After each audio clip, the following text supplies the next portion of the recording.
We just stepped on their face with a hobnail boot and broke their nose. The way to the end zone, and Georgia is going to conquer the Crimson Tide. So how about them fucking dogs? That's what I told them.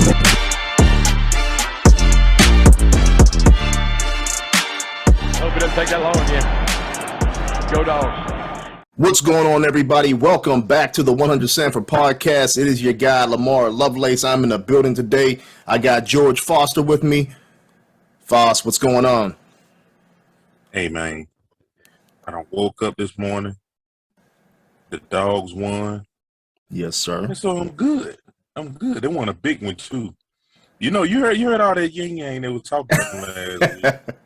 Then you saw the pickers just being disrespectful in on campus in Athens with the picking Tennessee. Like, what was up with that? Yeah, man. You know, we got a guest coming on next week that we can kind of touch base with, with that kind of stuff. Yeah, but it was right. It was a lot disrespectful. I mean, I was doing my dangness to get somebody nationally to come in on the show today. It's a short week for us because we got some guys out sick. We got Graham Coffee out sick. We got Trigger Trey. He's having to put in some later hours tonight. Heck, you're even on the road recording on the road as we do this. But right. It was tough getting somebody from a national perspective. But I was so upset more with everybody picking Tennessee and nobody showing, the defending national champions, the number one ranked Dogs, any type of love, man. I mean, I was like, are you serious? Like, nobody picked them except for us. Like, what I was befuddled by is, like you said, nobody picked us. Mm-hmm. But it's like they didn't do any homework. Like, I get it. Like, you don't have to pick the number one team just because you don't have to pick the defending champ just because they're defending champ. I get it. You don't have to pick them, but dig a little deeper and see that you have a top 5 offense and defense facing a team that, had up until that point had an explosive offense, but not so great a defense. Mm-hmm. He had an offense that had not played anyone on defense the caliber of Georgia. You had somebody that, played, their biggest win was a Bama team that's, not what they normally are. They don't have the athletes right now at the moment that Georgia has on their defense. And it just that I was bewildered. If you do a little homework, it would have told you. Your homework probably wouldn't tell you that Georgia would 100% win the game. Because that's not how football works. But it would give you a better analysis than to just outright pick Tennessee.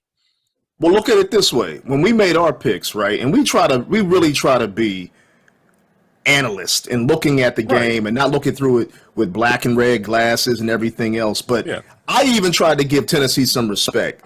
Everybody else was saying we're going to beat them. I gave him 30 points. Right, exactly. You know what I'm saying? Like, I didn't think that we were actually going to just go in and shut their offense down. 28.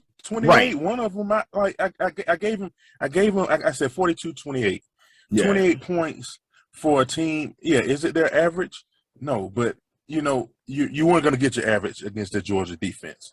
So I gave him about half. I gave him about half the average. Mm-hmm. You know what I mean? I think that's respectful enough. And they didn't cover. And I think I think the more disrespectful aspect was coming from nobody thought our offense would be able to go in and do anything against Tennessee's defense. And again, you're talking about a top offense in the country that's putting up points, putting up yards, and playing at home. That's the thing that was driving me crazy. And it was only a mutual respect for Tennessee's offense to say, okay, you're going to score, you're going to get some points. But come on, but to show blatant disrespect for the Dogs, that was crazy to me. And that was across the board. It wasn't just like one or two people. It was everybody saying the same thing until they actually saw that dismantling of Tennessee's offense on Saturday in Athens. The thing about it, man, I still haven't had a chance to, man, I'm pretty busy, until I'm not. So I haven't got a chance to see what any of the top heads had to say after the game. Some of the national voices, I didn't see anything as I was at the game. I had an opportunity to go to the game. Pops, I told you I was taking Pops. Pops came down with Rona, so he couldn't go. So I took my homeboy Big Snacks. Big Snacks went there with me. So I didn't get to see the TV broadcast or the post game or halftime or any of that stuff. I want to see what they had to say because they were talking real greasy, especially Herbstreit. He was a big old hooker. He was fanboying a lot for the last few weeks. You know what I mean? So I don't know what was up with that. They're Big Ten guys, right? Herbstreit's a Big Ten kid from Ohio State. You had who's the other dude that's up there, man? The Heisman winner from Michigan. Who you talking about on game day? Yeah, on game day. Oh, you're talking about Desmond. Yeah, Desmond hates Georgia for whatever reason. I feel like he hates us. Yeah, but I think, again, I think that people were looking at the narrative of Georgia's offense and not really giving enough respect. And to really believe, I think people were also truly believing the hype that Sanford Stadium couldn't bring the type of issues for Tennessee as it brought. Now, mind you, nobody looked at it and said, okay, they're going to bring 137 decibels of ignorance towards Tennessee's, play calling. But Sanford Stadium showed up big time, causing 8 penalties. I mean, a lot of disruption for the offense, a lot of disruption for their defense. That's home field advantage, and you got to give it up to the fans, including yourself, who was there live in the building, 93 plus strong, going all throughout the entire game. That was big time, man. Listen, I don't know how legit the numbers are, but Sanford hit 130 something decibels. That was louder than Neyland for the Bama game up there versus Tennessee, and got 100 plus in their stadium. I mean, Tennessee has 100 plus in their stadium. So Dawg Nation came out really nice, full force, and didn't budge when it rained. It rained. I was lucky enough to have a seat that was under the overhang. But the fans that were out there in the rain, nobody moved. And it got even louder and louder as the rain came. Man, that's phenomenal. How much did it rain? Because I know one thing about it. When you do look at, and again, it's called narratives, right? When you look at the game, Georgia's up 24-6 in the first half, and then Kirby shut the offense down. Was it raining enough and long enough in the second half to actually warrant just completely shutting it down, or was it just more or less Kirby being really safe in terms of protecting the lead?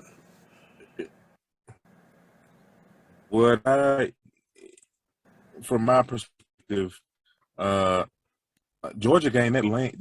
First of all, just to combat what the Tennessee excuses are from their fan base, we got that lead before the rain started.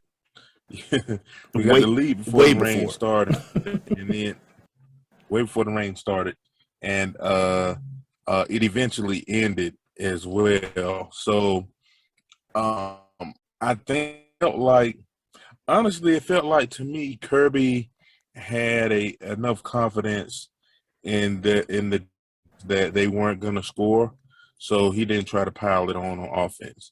And from my perspective in the stands, it never looked like you never saw any sign of Tennessee having an offense that could be successful that day. You know what I mean? Yeah. So it's kind of like, okay, you got enough points, you got scores, you still got the rest of the season. it's the rain kind of stopped, but at the same time, you saw it was slick out there. We had a fumble by Dejon had a fumble, and didn't we have another fumble?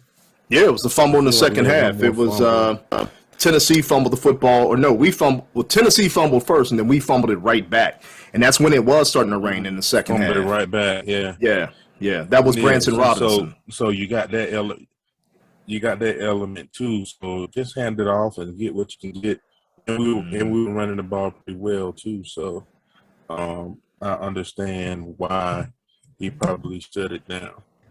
Yeah, and I think the other thing is too, there's nothing that you need to do. The name of the game is to win the game. It's not supposed to be to embarrass your opponent. I mean, heck, we would all love for them to go out there and put 50 or 60 on Tennessee for them talking the way that they need to talk. But win the game, get out healthy. There was a few injuries that were popping up during the game. I think Kirby wanted to make sure that we got out healthy.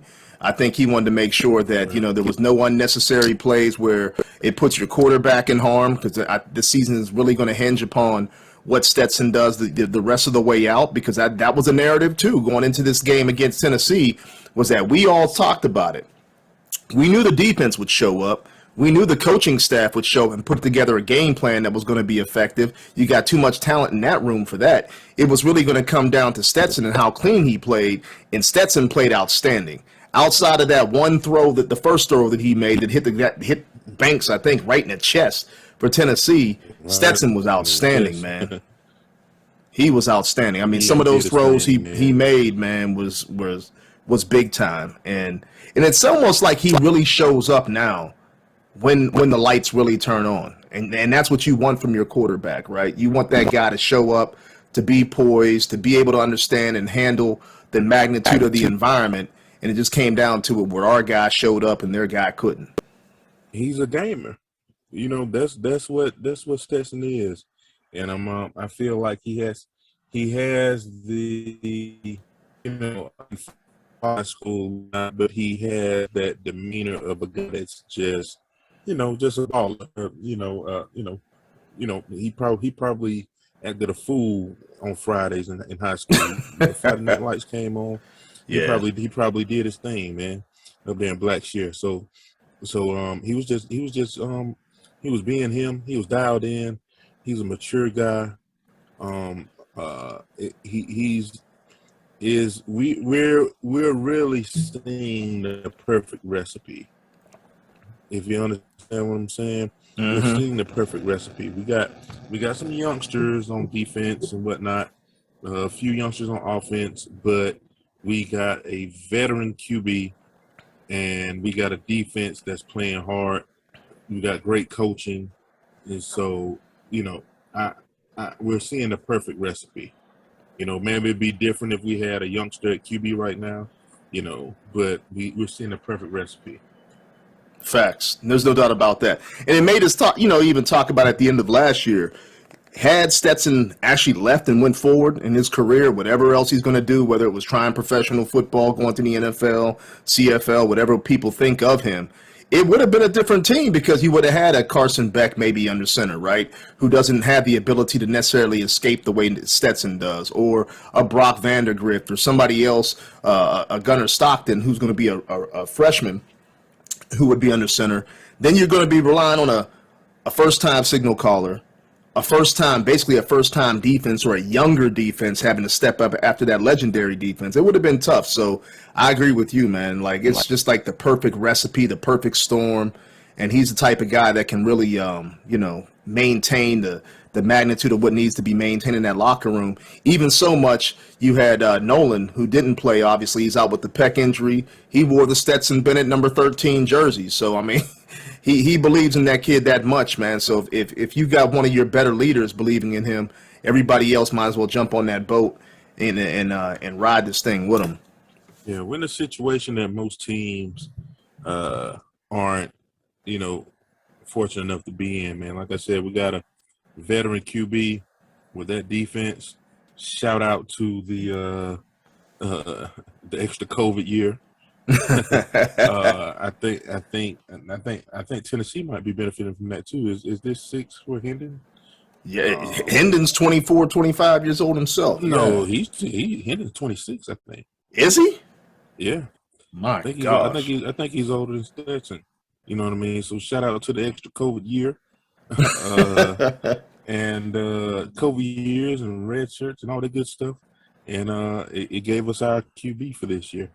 Yeah, and, man. You know, while we get, the guys behind him, seasoned in the program. Facts, 100%. Well, we kicked their tooth in, and I'm going to say their tooth. They had that one hillbilly tooth that was hanging out. So we kicked that bad boy out. It's on to the next one. It is on to the next one, and we got Mississippi State coming up this week, Saturday night in Starksville, Davis Wade Stadium. Yeah, the fake Bulldogs. Now, you know what though? Their Bulldog does kind of look like my one that just passed a little while ago. So I'm gonna give them just a little bit of respect. My other one's mainly all white. But you played down there, didn't you? Down at Davis Wade? No, I was recruited by them, but I never got a chance to go down there and play in Starksville. I never got a chance to go down there and play. Knew a few guys in the league that played with them. Mario Hagan, Dorsett Davis. Played against those guys. I'm pretty good friends with Mario, and but that's about it, man. I got recruited by old Jackie Sherrill, and that's my guy right there. Back in the day, so yeah, I'm familiar a little bit, but this is a whole different era right here, man. Yeah, my guy Joe Moorhead, he used to be the coach down there at Mississippi State, so I was actually hoping that he was still going to be around at this point in time because I'd have been at the game. But he's not. You got Mike Leach now. Obviously, the old gunslinger himself, runs the air raid offense. They run that 3-3-5 defense, pretty exotic. It's basic, hands, man up. But still, it's a 3-3-5, little things that can maybe give Georgia some issues, some concerns. We don't know that yet. They're very opportunistic on defense. If you go back and you look at them on film, they're just opportunistic. They're up and down. They're not a highly ranked defense. Heck, I think they're in their 80s. Offensively, I think in the 30s. But what have you seen about this team? Have you seen anything about Mississippi State that anybody should be worried about? They just have a reputation with the coach. You know what I mean? Air raid offense. They got a quarterback that's been doing this thing for them. And what's his name? Rogers. Will Rogers. Will Rogers. And wasn't that a chicken restaurant back in the day? Kenny Rogers. Kenny Rogers Roaster. Yeah, wasn't Will Rogers something else? That was something else. Something else was something else. I'm telling you, I thought it was a chicken place. It was Will Rogers. It had something to do with a foundation. It was something. But anyway, but yeah, they're just Mississippi State. I can't lie, and ain't gonna lie to the folks like I just been up on Mississippi State this season and watching them. But the one thing that stands out is they do have an offensive minded coach, and I hear that their running game is not too bad though. You know what I mean? They throw the ball, of course, in the air raid, but I'm hearing that they run the ball pretty well too. Yeah, you know what? When you go back and you look at them on film, they do have that air raid, and most of their pass plays are not downfield. I mean, they throw everything probably within 5 to 7 yards of the line of scrimmage and allow their playmakers to make plays. That's what it's predicated on: up tempo, quicker, faster. Unlike Tennessee, which basically they only run like 5 plays, right? Tennessee is either going to be a straight up, fly route, slant route, whatever it may be. They're a little bit more innovative in terms of what they do in that air raid. But yeah, like you said, they're still opportunistic on with the rushing game. You got Dylan Johnson, Jaquavius Marks, each of them rush for about 400 yards, but together they got about 10 touchdowns. Will Rogers is not going to be somebody that actually eludes the pocket very well. He's an athletic kid, but for whatever reason, he stands in that pocket. And if he stands in there a little bit too long, he's being brought down. I mean, he's been sacked 18 times, but he has put up 2,900 yards, 26 touchdowns, 5 interceptions, and he gets the ball to a lot of different people. So I thought it was pretty good that Georgia had the test with Tennessee last week in terms of having to play man up. with their receivers, having to be physical with their receivers, because I think this week it's really going to be needed, especially when you're going into Starksville, having to play in their environment, a night game. I'm pretty sure it's going to be loud. It's not going to be Sanford Stadium loud, but it's still going to be loud enough. And they can give you some issues, but defensively, they're not too good. 74th against the run. I mean, they're giving up 150 yards rushing a game. It's playing right into Georgia's favor, right? Georgia wants to be able to run that ball effectively, just put pressure on defenses by exposing them and then allowing their tight ends and their wide receivers to make plays downfield. So I look for it to be a pretty effective game for Georgia, but it's schematically and just matchup-wise, it doesn't look like anything in Mississippi State's favor. Nah. If we're just gonna keep it real, this should be a win for the Dogs. But it's an opportunity. I still feel it's a unique year, man. It's a unique team in Georgia in that what are we, 8-0, 9-0? 9-0. Yep. At 9-0, they're still ascending. You know what I mean? By game 9, most teams are what they are right now. I don't think Georgia is what they are. You know what I mean?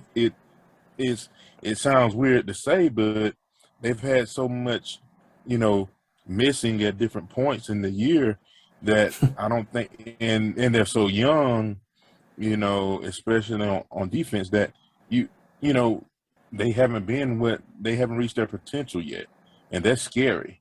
Not many. That doesn't happen that often. You know what I mean? Like, that team last year was a juggernaut, but they were a juggernaut like from the jump. You know what I mean? They got a little better, offensively after the Clemson game, but for the most part, especially their defense was dialed in from Jump Street. They broke what his name, DJ Ungalele,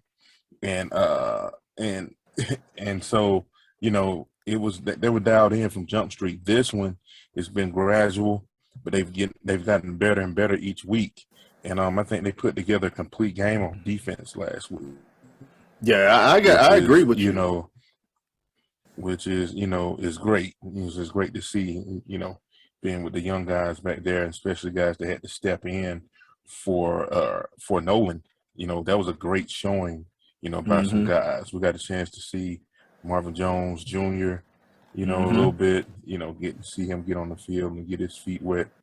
You know what I mean? So, I'm definitely. I am. Looking forward to the rest of this season for this team. But this week, there shouldn't be any hiccups this week. We should not have a Missouri type game. Yes, this team is better than Missouri. At least record wise. But I don't foresee us having any issues with this team. Yeah, and I agree. I think the same thing. And it's funny that you said, we hadn't seen the best of Georgia and they're just ascending. They are. I mean, I think what would happen when they play that first game and everybody comes in healthy and they blow out Oregon, everybody's anticipating them to just be doing that with every team, every opponent that came across. But with that being said, there was also injuries. I mean, you had AD go down. You had Smith that was out. Heck, they talked about Carter hasn't been the same since game 1. All of a sudden, he comes back against Tennessee, still not 100%, and he's absolutely dominant. I mean, had he had more snaps, he might have had more sacks and more forced fumbles. I mean, he was outstanding. So it's like you mentioned, now all of a sudden, you're playing the bulk of your schedule where everybody thought was going to be the tougher point anyway, right? Going into Florida, having the Florida game, having the Tennessee game, having the Mississippi State game, having the Kentucky game next week. This team is only ascending, and it's going to be interesting to see how much better they can really get because everybody's also going to be healthier. You do have an AD Mitchell who might be healthier by the time the SEC championship game comes around or the times where the college football playoffs come around. And I'm assuming 100% that we're going to be there. So it's scary, man. It really is. And to understand and to know for the listeners that we have not even put in 100% of this offense. They have not employed 100% of what they can do on defense just because of the injuries and the ups and downs throughout the season. They've had to do whatever it takes to win games and be safe. You see, we had our longest our longest pass of the year last week. Game 9. Yeah, you know what I mean. So, like you said, we haven't employed the most the 100% of this offense yet. We're still missing our number one receiver. For that much, we're still missing our number one receiver, and we just got our biggest deep threat back. Last week, and you see what happened with that. He got behind them guys. While I was watching it, I was trying to watch it over again, and like people like to talking about stuff that happened and missed calls and everything. On that long pass that Arian caught, man, that Tennessee DB was pulling like a mug. He grabbed him. I was like, wow. If he didn't catch that, I would have been mad because they didn't call anything too. But he was holding like a mug, like way down the field, like 50 yards down the field. He was holding. Well, I'm about to go back and look at that. Not just that, but the entire game, because defensively, we kept getting called for pass interference. I think Ringo got a couple. I think Bullard got one. I think one of the linebackers may have gotten one as well. But we weren't getting the benefit of the doubt on some of those things, but Tennessee was. At one point, every positive third down for them had to do with something we did. Yeah. Facts. They were 2 of 14. 2 of 14 for that game, Tennessee was, on third down. Yeah, and I think the only reason they got the 2 that they got was, I think it was a one. Yeah, it was a penalty. Exactly. I was going to say that. Yeah. Exactly. So, I don't know. It's going to be interesting this week. I want to see them really, truly maintain progression. One of the things about Mississippi State, most of their big wins, if they are considered big wins, were on, at home. On the road, they lost LSU, Bama, Kentucky, all on the road, and they played horribly. But their big wins have been against, Texas A&M, Arkansas, and Auburn, all at home. So they do play much better at home. Obviously, everybody should. They got the fans behind them. I just want to make sure that, like you mentioned, that hopefully it's not not a Missouri game where you go up there and you lay a dud, because I think this is a more explosive offense, and it may be a more opportunistic defense. I ain't going to say a better defense, but a more opportunistic defense. One kid, I can't remember the kid's name, defensive back for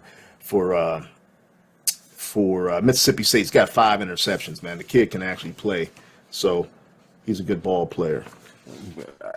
The thing about a 3-3-5 though, you better have some studs up there if you're trying to stop the run. Yeah, man. I said so. You line up Big O and them guys. It's gonna be tough sledding for that defense. Yeah, they're not too good up front. I mean, they got Pickerton, Carlton, 2 good defensive tackles, defensive end that can actually move the pile a little bit. They're actually better at linebacker with Wheat and Watson that lead the team in tackles. But of course, with the 3-3-5, that's probably what's going to happen. They're going to pick up a lot of tackles out of those linebacker spots. But they're not too strong on defense. I mentioned it. I think they're 88 against the run. I think it was like maybe 38th against the pass. But again, it plays right into Georgia's hands, because that's what Georgia's able to do: run the football, be opportunistic with their pass game. They don't have to take much chances if they don't want to, or they can expose you. I kind of hate using that whole take the chance thing, because it kind of reverts me back to my thinking of the old Stetson. Heck, Stetson can do anything he wants to do. It ain't taking chances. It's just dicing teams if we want to dice them. But it's a recipe for disaster. It's a recipe for a blowout. As long as they just maintain being healthy, getting in clean, getting out clean, and having no issues. I think George kind of dipped off a little bit, having some bad reception with him, waiting to bring him back on.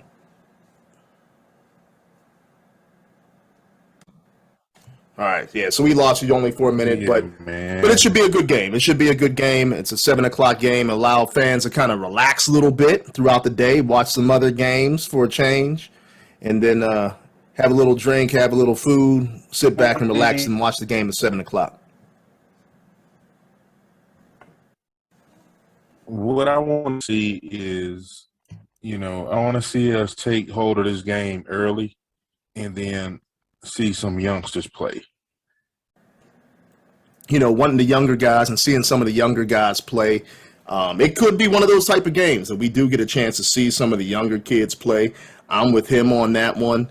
I want to see some of the kids that haven't gotten a chance to really, really stretch their legs and see what they can do. You got Dalen Everett at DB. You got some of those linebackers that are young that you want to really see step up and get an opportunity to show what they can do. The defensive line, I really want to see these guys get off and continue to grow, because you're not going to have Carter probably after this year. He's going top 5. Oh, no. Top 5. He might be like some people are calling him the top pick in general. Yeah, like he acted up last week. Yeah, he put a lot of cats on notice. Yeah, man. I mean, and hey, I'm all for him. Go get your bag, go get your money. You've done everything what you came to do at Georgia. Help win a national championship, hopefully too. He's going to go down as one of the great ones. But this is a game that you can actually see a lot of these young guys get reps. What was up with who? What was up with Bear last week? I didn't Bear. Did he play? I thought he played. I thought he got rotationed in. But yeah, he got rotationed in. But there was a lot of guys putting in work. I mean, Brinson was putting in work. Stackhouse. I mean, they all were. Zion. They all were doing their thing, man. They were getting so much pressure on Hooker. Man, I was really surprised by that. So.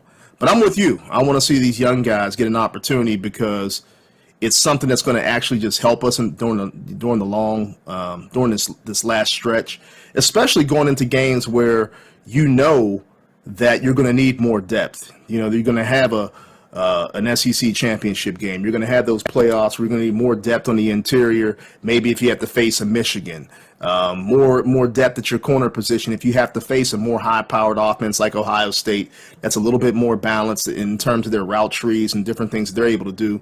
So you want to see your corners be able to cover guys more effectively, and maybe seeing guys like Nyland Green and David Daniel out there, all those type of things. So I'm with you. I want to see the young boys play, and hopefully this game affords us the opportunity to see these young boys play. And get more reps. Again, continue to stay healthy. Go into next week against Kentucky, another on the road game, and and just get out clean. Just get out clean. That's my thoughts.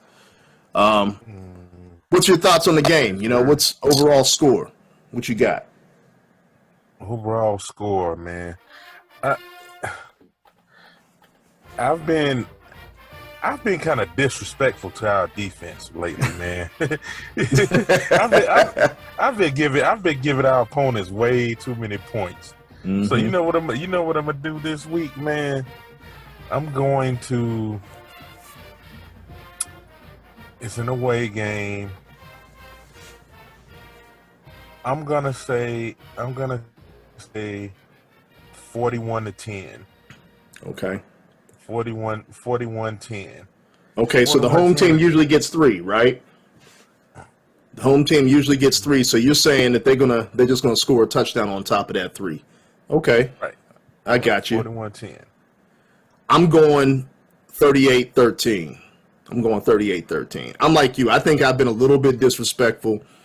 And maybe I've been drinking too much of the national Kool-Aid, thinking that this team couldn't reload on defense, but it's a new day, man. Nobody thought about that with Bama. Nobody thought about that back in the day with the old juggernauts of USC and Miami. People just said they're going to reload. We might as well get used to it in Dawg Nation, that all we're going to do is reload every year. As long as we got the guy in house making the decisions, all they're going to do is reload. And you got to trust that they know what they're doing. They got plenty. They got plenty right there in the house. Facts. You know what I mean? So they're gonna be just fine. You know what I mean? Even ain't no rebuild. It's just hey, next person up. Next Facts. dog up, baby. Facts. Speaking of which, we got breaking news. It's out there that there could be an opportunity for a flip on the recruiting front. Back in late August, we had Anthony Evans, the wide receiver from San Antonio, Texas, big time Georgia lean. All of a sudden, at the last minute, decides to go Oklahoma. But we hearing through our guys, Field Street Forum, on 3 just gave their prediction that he's going to flip and go from Oklahoma back to Georgia. He had the big announcement in front of the school and all that kind of stuff. So I tell these boys, just hold off. Don't do none of that little, that dog and pony show. You better wait until you really secure. But the hope is that he flips. I get kids have to do what they have to do what's best for them, man. But it's like for me, like there's no comparison right now. You know what I mean? Yeah. You going to Oklahoma or you going to Georgia? Like really? Well, yeah. I can see you're a receiver. Okay, you just say you want to go to you want to go mess with Lincoln Riley out there in USC. I get it. Right. I get it. Facts. You know what I mean? But if you're comparing, in any way, Georgia to Oklahoma, some cast love. I got some old buddies that went out there, but no. I hear you, 100%. They got a good shot at getting it in there again this year. I would go with the Dogs. 100% with you, and I agree. Of course, I'm biased. Yeah, and it's like when you look at it, especially as a skill player, I understand it. They're more diva-ish, right? They want the ball, they want some of the flash, they want some of the shine. And I think when you, again, looking at that national narrative, that perception that the UGA doesn't throw the ball downfield, UGA doesn't have the splash plays, UGA doesn't look quote-unquote sexy, it's about to get real sexy soon. Because even though people were down on Stetson, now all of a sudden next year you start looking at the true 4 stars and 5-star quarterbacks with the big arms and everything else. You start looking at the way Monken is using this offense and utilizing his skilled players.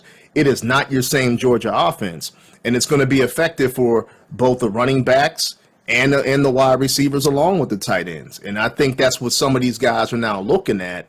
Even a guy like Evans, who you look at Arian Smith last week. What was the main thing to Arian? Speed. You look at Anthony Evans, you're talking about pure 4.31 laser speed. He's a track kid. But he's not just a kid who just runs track. This kid's explosive in and out of his breaks. His route running is very underrated. His hands are very underrated. He's going to be special if we actually get him in Georgia. Add him to Tyler Williams, Yazid Haynes, and Raymond Cottrell already committed in this class. That's 4 receivers that each of them have a certain component. I think Yazid would probably be the least refined so far. That's the kid out of Philadelphia, but again, he runs that 4.37 speed. Tyler's the bigger wide receiver who's just a technician all over the field. And then you got Raymond Cottrell, who's kind of like, he reminds you of maybe like Rosemy, you know what I mean? Like just a complete receiver from all over. But you get Evans, that's a whole nother issue, man. So that's a whole another speed element. And Trey called me today. He's like, man, I got to have him. I got to have that dude is him. Yeah, he's him, all right. So one of the other updates that we had on recruiting, we did get a commitment. It was DeMarcus Riddick, the linebacker out of Alabama, number 2 ranked linebacker in the class of 2024. Another one in the class, and they just they just continuing to bring in linebacker after linebacker after linebacker. Because listen, man, that's where you want to know where Bama fell off. All the places where Kirby had them strong, linebacker, DBs, You know what I mean? You know, of course they don't have those dogs up front anymore. But like, you know, linebackers and DBs, Kirby Smart gonna get them right. Yeah, you know what I mean. He knows what he wants. He knows what to look for. He knows what works in their defense. And our linebackers have shined ever since he's been there. Yeah, man, and why would you're going to get reps too? I think that's the other thing that a lot of kids don't look at. We rotate a lot of guys on a defensive line, on the linebacker position, at the safety position, and I think these guys actually look at it like, hey, I may go somewhere else. I may have to sit behind somebody, don't get an opportunity, or I can go to Georgia even as a young guy. I'm going to rotate in and rotate out and still get a lot of reps, still get a lot of time, and be part of something special. And I think, you know, Kirby's doing it right. And it's just like you said. I mean, I made mention to somebody this past week about Alabama. The difference between Georgia now and Alabama in the past, one, the common thread is Kirby. But the other thing is continuing to build and maintain the culture of the coaching staff in-house. I think Bama's biggest demise has not been the players that they get, but it's also the coaching that they're bringing in, because I think they're losing that culture. And Kirby took that culture with him. Pruitt leaving. I mean, Dabo leaving. All these guys have left over time, and I think Nick has just replaced them. He's replaced them with the hottest name he could find, the best, you know, guy that can scheme something, but he's not getting somebody that builds the relationship. He's not getting somebody that understands the Alabama culture and what was built, which Georgia has done and Georgia continues to maintain. So Kirby gonna get what he's gonna get, and he's gonna make him special. So that's a big time getting to Marcus Riddick. He's a 24 kid. You know, there's a lot of time between now and 24, but still, I think all you can do is look at what Georgia's going to continue to put out. And I'm like you. If you want to go somewhere else, that's on you. I mean, it's on you, man. That's writing a bad check. You know, as far as defense goes, like, if you want to come learn from the best, you know, come on over to Death Row. All right, man. I know you're on the road. I know we got some things going on. We got some slight technical difficulties, but we're okay for this week. Anything you want to tell everybody before we get up out of here? No, man. Just, you know, everyone be cool out there. Be safe. Watch the Dogs this weekend. If I ain't having nothing to do, man, you know, I didn't realize Starkville was so close. You know, Stark Vegas ain't but like 4 and change from Atlanta. Yeah. You know? Yeah, I think they got seats available. Yeah, that's not far at all, but, you know, I have some stuff to do. But if y'all can, man, make that trip on over to Stark Vegas. You know, yeah, man. The Dogs. I got a feeling that a lot of people are going to go to, you know, so we'll see what the stadium looks like. Yeah, we've been traveling well anyway. You know what I mean? I think if it's in within driving distance, plus if you have never been in that environment, I hear it's a cool environment at night, take the trip. You know, get up out of Atlanta, get up out of Tennessee, wherever you're at. Alabama, if you're a Dog fan, we got listeners everywhere. So get up out of from where you're at, spend the weekend, go down to, you know, Stark Vegas and have a good time. You're gonna see a good show. I mean, you got Leach. You don't know what you're gonna get with Leach. I mean, you never know what you're gonna get. Watch him. Get your binoculars and watch that guy on the sideline. Yeah, and look for all the players' fat girlfriends. Ain't that what he? That's what he said. Yeah, man, he's called players. He said that players had fat girlfriends a couple times at couple different places that he's been to. Man, that man is crazy. Yeah, he's wild. He's wild. I was watching his press conference and he burped in the press conference. I mean, it was like all loud and boisterous. I'm like, dang, man, just get yourself together, Leach. Get yourself together. But hey, man, be safe this week. Enjoy the game. Enjoy your traveling right now with your girls. Make sure they're safe, and let's bring home another victory. Go show, go Dogs. Go Dogs. Yes, sir. Thank you for listening to the 100 Sanford Podcast. Tune in weekly to hear fresh content from the 100 Sanford Podcast every Thursday, but also with some pop-up shows every now and then as news breaks. You can also follow the content on our website, www.100sanfordpodcast.com, and email us at dogs@100sanfordpodcast.com. Lastly, reach out to us on social media streams, For Twitter, it's at 100 Sanford, but on IG, TikTok, Facebook, and other accounts, it's 100 Sanford Podcast. All right, folks, that's it. And as usual, see you at 100 Sanford.